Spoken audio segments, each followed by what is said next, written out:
Vancouver on fire. Furious veterans protest requesting Harry and Meghan expelled from Invictus Games.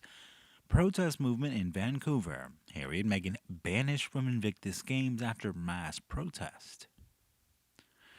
Harry and Meghan faced backlash from Vancouver's veterans community when hundreds of them held a protest outside City Hall demanding the Sussexes stay away from the Invictus Games in Canada.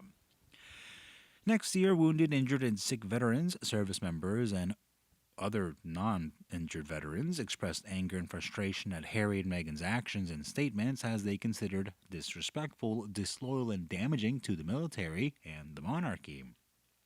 The veterans also accused Harry and Meghan of using Invictus Games, founded in 2014, as a platform to promote their own agenda and interest and profit from the media and entertainment industry.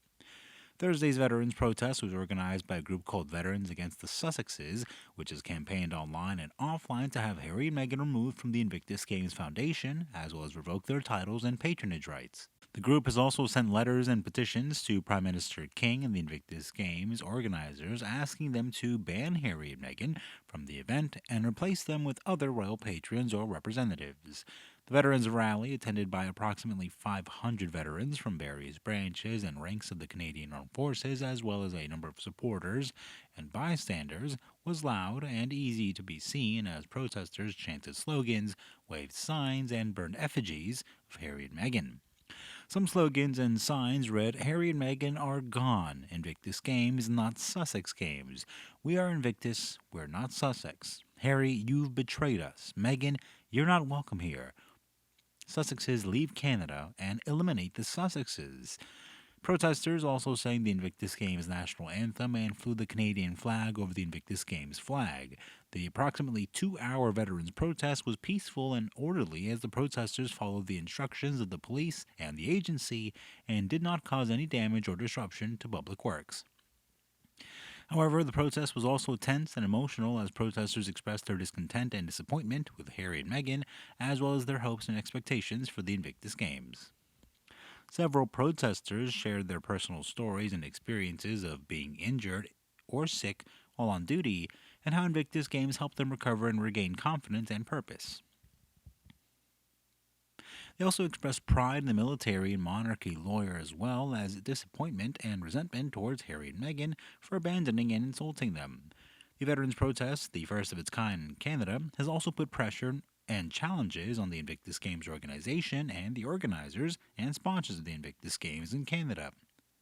Next year, the organization, which William chairs and has Harry and Meghan as patrons, issued a statement in response to the protest saying it respected the views and opinions of veterans but also supports Harry and Meghan as founders and supporters of the Invictus Games.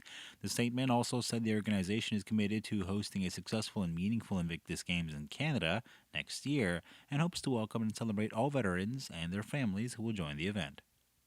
Organizers and sponsors of next year's Invictus Games in Canada included the Canadian government, the City of Vancouver, and various corporations and charities have also issued similar statements expressing support and their appreciation for Harry and Meghan and their confidence and excitement about the event. The veterans' protest is the latest and greatest expression of the discontent and division that Harry and Meghan have caused amongst veterans, and the public also has raised questions and doubts about the future and fate of the Invictus Games, as well as that of Harry and Meghan and their role and influence within the event. The Invictus Games, scheduled to take place in Vancouver and Whistler from February 8th to the 16th of next year, are expected to feature approximately 500 athletes from 23 different countries who will compete in a variety of sports and activities such as skiing, curling, skiing, swimming, and wheelchair rugby. The Invictus Games is also expected to attract thousands of spectators, volunteers, and media staff to honor and recognize the courage and resilience of the wounded, injured, or sick military service members.